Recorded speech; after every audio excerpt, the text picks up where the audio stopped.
Hello, this is Colin Owen, and I'm going to be presenting my final project for HCP, which is 5-card draw, a variation on poker. So to start off, you're going to want to click the deal button, and it will give you 5 cards. Next step, you're going to place a bet. We'll say 1500. This is a pretty good hand. If you don't know the rules, you can just click show directions in the corner, and it'll tell you. So after you place your bet, you get to choose which cards you want to trade out.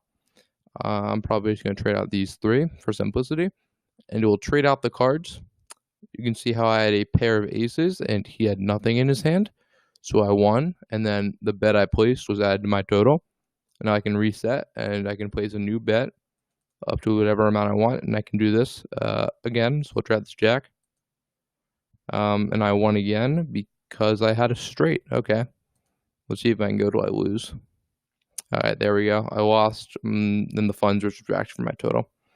Okay, so yeah, that's basically it.